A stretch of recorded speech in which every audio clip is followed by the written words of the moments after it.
And I actually used to go to Excelsior Middle School. So it's kind of neat. I got a heads up. I saw it on the reschedule, and I was like, I wonder if it's the same one. Then I got heads up that it was. So it's pretty neat just that you guys are here. So I'm just going to take a few minutes to talk to you guys. If you have any questions along the way, feel free to ask. I'm just going to tell you the story about the unknowns, a little bit about what we do. Pretty good, 10 minutes. I'm pretty good at this, so we'll see how it goes. All right. So the idea of an unknown soldier, if you think about it to Civil War, Revolutionary War time, we didn't always have the DNA technology, the dental records, and all the kind of stuff that we have today. So when you think Civil War, over 600,000 total died. Trying to identify 600,000 dead is a pretty big task. So we didn't really have the ability to do so. So it could be someone that nobody just knows, because you have two towns that join together and go fight and you've never met each other before in their life. One of them dies and you're like, hey, you know who this guy is? No? Alright, well he's unknown. Or it could be a soldier who's so badly injured or little of them left that they're unidentifiable at that time. So just kind of wrap your head around that idea. So at the end of World War I, Great Britain and France were the first two countries that had the idea of having an unknown soldier like monument. So naturally, the U.S. kind of piggybacked off of that, and on March 4th, 1921, Congress approved for an unknown soldier to be interred on the Memorial Plaza. So between March 4th and then when he's interred on November 11th, 1921, there was a selection process. So there's 4 major American cemeteries over in France from World War I.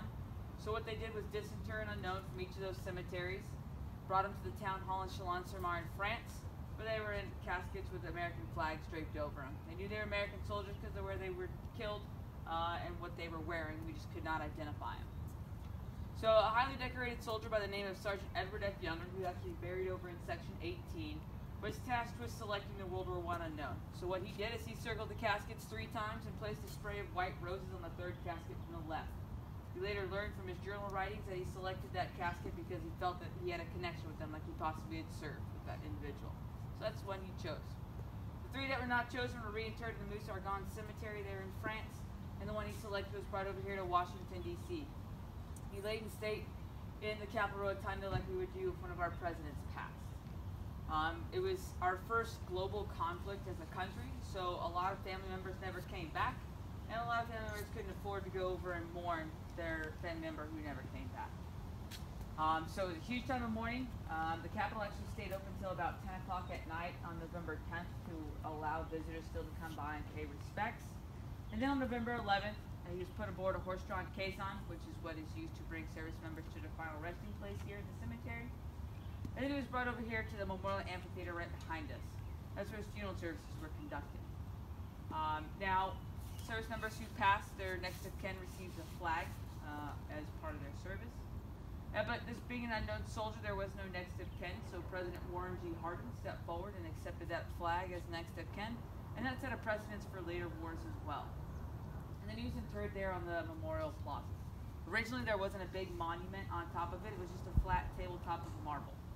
Then they had a competition to decide what they wanted the monument to look like. Once that was finally over, they poured a huge chunk of marble out in Colorado, brought it over to Vermont, where they did rough sculpting all along the way to get it down to about the size it is now. And they actually finished the smaller details on the plaza. On the front side, which faces DC, has peace holding a dove, victory holding a palm branch, valor holding a sword. There's 3 wreaths inverted on each side to represent mourning. In the back side, where the guard change takes place, it says, "Here rest in honored glory an American soldier known but to God." All of it weighs 79 tons and it's comprised of 7 pieces. That's a pretty big chunk of marble. So it was just that one for a while. The first guard wasn't posted until 1925, and that was a civilian guard. The military guard was posted in 1926, and then we started our 24-hour vigil that we do today on midnight to July 1937. So the anniversary, that's actually coming up pretty soon for us. It's a little over 29,000 days of what we've been going on in a row. We still guard at night, all day, no matter what the weather was. I was out working today, 10 down, drenched in sweat, and then I go right back up. That's just what we do. Rain, heat, snow, thunderstorms, whatever it is, we're out here no matter what. So our next war, obviously, is World War II. That ended for us in 1945. Congress then approved for an unknown soldier to be interred here in the Memorial Plaza as well. They were given a 5-year time limit to identify as many as they could before they were going to have the selection process. Well, 5 years after that runs right into the Korean War. So we put that selection process on hold, went and fought the Korean War, and that ended for us in 1953. So again, Congress approved for an unknown from the Korean War to be interred in the Memorial Plaza, and they were given that same 5-year time limit to identify as many as they could. So in 1958, it was actually a double selection and double interment process. World War II and Korean War unknown. The World War II unknown is a little bit different because we fought in 2 theaters, Atlantic and Pacific. So we had an unknown selected from each of those theaters, and then we had the Korean War unknown. So those 3 were brought off the Capes of Virginia, where they were placed aboard the USS Canberra for the final selection of the World War II unknown. Now, to avoid any bias, so you don't know if it's the Atlantic or the Pacific unknown, what they did was take those 2 caskets, bring them below deck, and respectfully had high-ranking individuals go down there and kind of alternate their caskets like this. Obviously respectfully, but just so there was no bias. And they were brought back on board, or on deck. It was there that Hospital Corpsman First Class William Marshall Redd. He was the Navy's only active duty enlisted service member to be the recipient of the Medal of Honor at that time. He was tasked to choose the World War II unknown. So he made his selection there on the ship, and the one he did not select was buried at sea with full military honors. And then the World War II unknown and Korean War unknown were brought over here to Washington, D.C., where they laid state in the Capitol Rotunda. Then on Memorial Day 1958, they were put aboard 2 horse-drawn caissons, brought over here to the Memorial Amphitheater behind you, where the funeral services were conducted. With President Dwight D. Eisenhower as the next of kin for World War II, and Vice President Richard Nixon as the next of kin for the Korean War unknown. And then they were interred there on the plaza. Now the tomb is the furthest one here. World War II was on the right, Korean War is on the left. The last one you have is in the middle. I don't know if you guys are paying attention out there, but the one on the middle crypt actually has an inscription on it, where the other ones don't. So, obviously our next conflict, Vietnam War, ended for us in 1975. However, the unknown was not interred until 1984. That was due to our troop accountability getting better, our ability to identify the dead, dental records, just overall, less militia-style army, more like what we have today. A lot of it was that pushing of Vietnam veterans, because the memorial in downtown D.C. hadn't been put up yet, the wall. So they had nowhere to mourn like all of the rest of the other wars. They couldn't come here or anywhere else they had their monuments, but Vietnam didn't have one yet. So that was pushing at that, and also it was nearing an election year, and the government was like, all right, we need to do something. So it was a designation process. It was not a selection process, because at that time we only had hands-on 1 unknown soldier from the Vietnam War. Obviously there were still others. We just didn't know where they were, or they hadn't been recovered yet, or anything like that. So a Medal of Honor recipient from the United States Marine Corps designated this individual as the unknown soldier from the Vietnam War. Brought over to Washington, D.C., where he laid in state. And then Memorial Day 1984, he was interred there on the plaza. His next of kin was President Ronald W. Reagan. Well, like I said, that inscription, that's because he was later, about 14 years later, he was actually identified. There was a lot of paperwork and things finally catching up, stories catching up, just more and more things compiling after the end of the war. Because you're not just going to disinter somebody in hopes that you know who they are. So we finally had the technology, we had all the paperwork and things like that. So like, okay, we have a pretty good idea of who it was. There were only so many fighter pilots shot down over An Loc in Vietnam around the same time period this individual was actually recovered. So he was disinterred in 1998, brought over to Walter Reed Medical Center where he underwent DNA analysis. There was actually only 6 bones ever found from this individual, so it was pretty hard to do DNA analysis. But it came back as a match for First Lieutenant Michael J. Blassie of the United States Air Force. Now that he's a known soldier, he can no longer be interred on the plaza. So his remains were handed over to his family, and he was reinterred in Jefferson Barracks National Cemetery in St. Louis, Missouri. Like I said, we had no more unknowns, and we didn't want to worry about identification because we had the technology to more or less identify most individuals now. So about a year later, it was actually rededicated with that slab of marble and that inscription. It says, "Honoring and keeping faith with America's missing servicemen, 1958 to 1975. And just because there's not a body in there doesn't mean that we're not honoring them. It's still us paying our respects, paying our tributes to the unknowns. Because even though we guard those 3 symbolic of a 4th unknown, there's 4,723 in this cemetery alone. So we're physically guarding them. We have a monument out there, because if you just had the monument out there and no guards, no one would come. But you put a living, breathing soldier who has to be fed, who has to be clothed, who has to have somewhere to live, the chances are you're going to have a lot more people that come and pay their respects, because they come to see us, but hopefully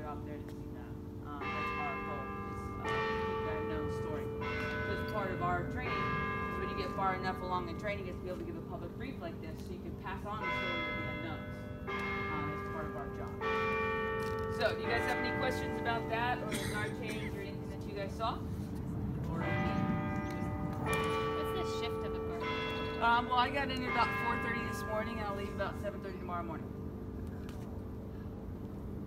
How many times a week? I do that, so it's work, work, and I'm off for 4.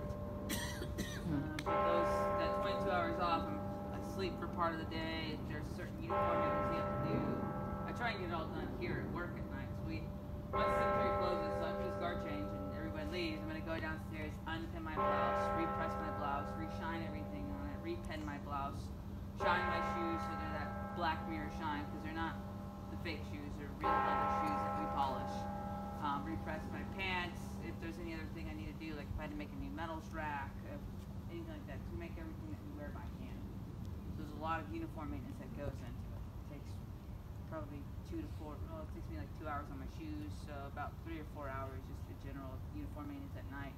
Not to include the training of our new soldiers that we have down here that are in training to become soldiers. So that's my job as well, is to train them. So if I'm trying to teach them and show them something that takes away from my time, but I've already been shown that I'm proficient enough to take care of my own stuff in my own time and meet the standard. How many total do you have? I can't answer that due to security reasons, but a normal standard infantry-sized platoon is what the team is comprised of. Yeah. How many females? I'm the 4th one.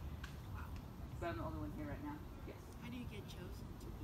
Well, you have to be in the Army, and then you get assigned to the Old Guard, which is what this whole area is, because you have Fort Myer up top, so they're in charge of the funerals, the firing parties, just normal stuff. I'm military police by trade, so the guys all walking around, that's what I used to do before I came down here. And then you volunteer to come down here. And you start training, you have up to a year to complete training, average is about 9 months, and then you're assigned here for another year following under that, so you can effectively train your replacement before it's your time to leave.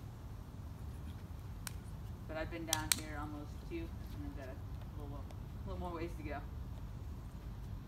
What was your path from Excelsior to here? Oh, jeez. Let's see, from Excelsior to Salinas to college in Alabama, and I worked with the Forest Service and Park Service, and then I joined the Army, and I was stationed in Colorado for 3 years, where I went to Afghanistan, then I came back, and then I came here.